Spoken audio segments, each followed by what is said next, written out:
രാവിലെയോ വൈകിട്ടോ വളരെ പെട്ടെന്ന് തന്നെ നമുക്ക് തയ്യാറാക്കിയെടുക്കാവുന്ന അടിപൊളി ഒരു മക്രോണി മസാലയുടെ വീഡിയോ ആയിട്ടാണ് നമ്മളിന്നിവിടെ വന്നിരിക്കുന്നത്. നമ്മുടെ കുഞ്ഞുങ്ങൾക്കൊക്കെ വളരെ ഇഷ്ടമാകുന്ന ഈ മക്രോണി മസാല എങ്ങനെയാണ് ഉണ്ടാക്കുന്നതെന്ന് അറിയാനായിട്ട് നമുക്ക് പെട്ടെന്ന് തന്നെ വീഡിയോയിലേക്ക് പോകാം. നമ്മൾ ഇന്ന് അടിപൊളി ഒരു മസാല പാസ്ത ഉണ്ടാക്കാൻ പോവുകയാണ്. അതിനായിട്ട് നമ്മൾ അടുപ്പത്ത് ചട്ടി വെച്ചിട്ടുണ്ട്. ഇനി ഇതിലേക്ക് മക്രോണി വേകാനുള്ള വെള്ളം ഒഴിച്ചു കൊടുക്കാം. ഒരു 200 ഗ്രാം മക്രോണി വാങ്ങിച്ചിട്ടുണ്ട്. അത് വേകാനുള്ള വെള്ളം ഒരു 2 കപ്പ് വെള്ളം ഒഴിച്ചു കൊടുക്കാം. നമുക്ക് സ്റ്റൗ ഒന്ന് കത്തിച്ചു കൊടുക്കാം. ഇനി നമുക്കിതിലേക്ക് ആവശ്യത്തിനുള്ള ഉപ്പിട്ട് കൊടുക്കാം. ഇനി ഒരു 2 സ്പൂൺ എണ്ണ ഒഴിച്ചു കൊടുക്കാം.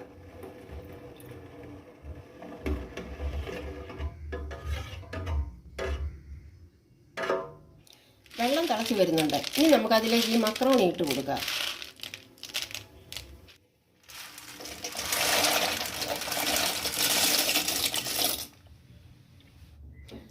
ഇടയ്ക്ക് ഇത് വെന്തോന്നൊന്ന് നോക്കണം. മക്രോണി വേകാനായിട്ട് ഒരുപാട് സമയമൊന്നും വേണ്ട. ഒരു 5 മിനിറ്റ് സമയം കൊണ്ട് നമ്മുടെ മക്രോണി നല്ലതുപോലെ വെന്തിട്ടുണ്ട്. ഇത് വളരെ പെട്ടെന്ന് വെന്ത് കിട്ടിയിട്ടുണ്ട്. ഇനി നമുക്കിത് കോരിയെടുക്കാം.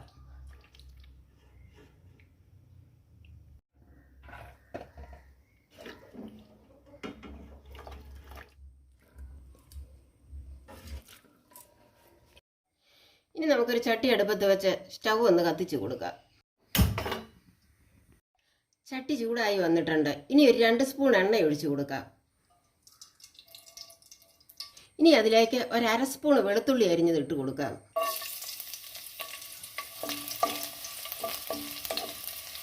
ഇനി ഒരു 1/2 സ്പൂൺ ഇഞ്ചി അരിഞ്ഞത് കൂടെ അങ്ങോട്ട് ഇട്ട് കൊടുക്കാം. ഇനി ഒരു 2 പച്ചമുളക് അരിഞ്ഞതുണ്ട്, അതും കൂടെ അങ്ങോട്ട് ഇട്ട് കൊടുക്കാം.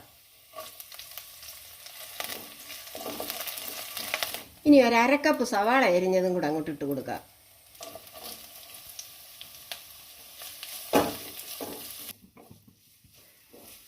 ഇനി ക്യാരറ്റ് അരിഞ്ഞത് 1 സ്പൂൺ ഉണ്ട്, അതും കൂടെ അങ്ങോട്ട് ഇട്ട് കൊടുക്കാം.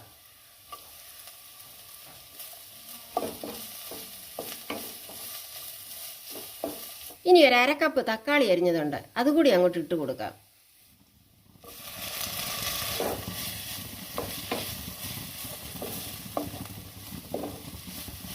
ഇനി ഒരു 1/2 കപ്പ് ക്യാപ്സിക്കം അരിഞ്ഞതുണ്ട്, അതുകൂടി അങ്ങോട്ട് ഇട്ട് കൊടുക്കാം.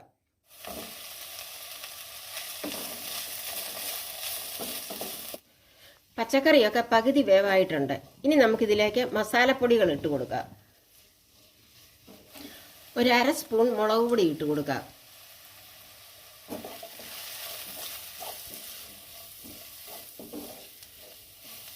ഇനി ഒരു 1/2 സ്പൂൺ മല്ലിപ്പൊടി ഇട്ട് കൊടുക്കാം.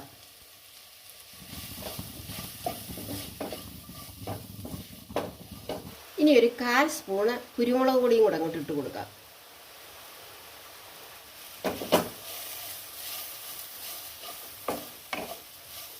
ഇനി ഒരു 1/4 സ്പൂണ് ഗരം മസാല പൊടി അങ്ങോട്ട് ഇട്ട് കൊടുക്കാം.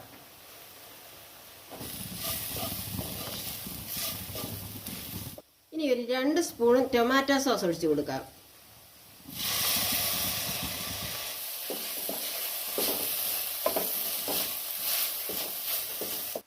ഇനി നമ്മൾ വേവിച്ച് വെച്ചിരിക്കുന്ന മക്രോണി അങ്ങോട്ട് ഇട്ട് കൊടുക്കണം.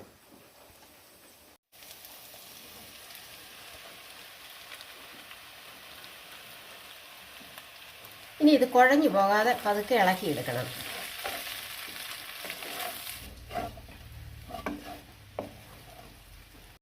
മസാലയൊക്കെ നല്ലതുപോലെ ഇതിലൊന്ന് പിടിക്കട്ടെ. ഈ സമയത്ത് തീ നല്ലതുപോലെ കുറച്ച് വെക്കണം, അല്ലെങ്കിൽ മക്രോണി അടിക്ക് പിടിക്കും. ഇനി ഇതിലേക്ക് കുറച്ച് മല്ലിയില അങ്ങോട്ട് ഇട്ട് കൊടുക്കാം.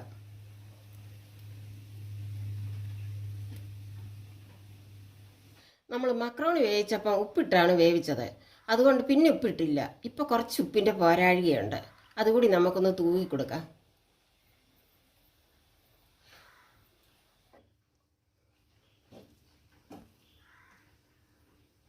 നമ്മുടെ മക്രോണി മസാല റെഡി ആയിട്ടുണ്ട്. ഇന്നത്തെ നമ്മുടെ മസാല പാസ്തയുടെ വീഡിയോ എല്ലാവർക്കും ഇഷ്ടമായെന്ന് വിചാരിക്കുന്നു. നമ്മുടെ വീഡിയോ ഇഷ്ടമായാൽ ഒന്ന് ലൈക്ക് ചെയ്യാൻ മറക്കരുത്. കൂടാതെ ആദ്യമായിട്ട് നമ്മുടെ ചാനൽ കാണുന്ന കൂട്ടുകാർ ഒന്ന് സബ്സ്ക്രൈബ് ചെയ്യാൻ മറക്കരുത്. ഉടൻ തന്നെ അടുത്ത നല്ലൊരു വീഡിയോയിൽ കാണും വരെ തൽക്കാലത്തേക്ക് ബൈ ബൈ.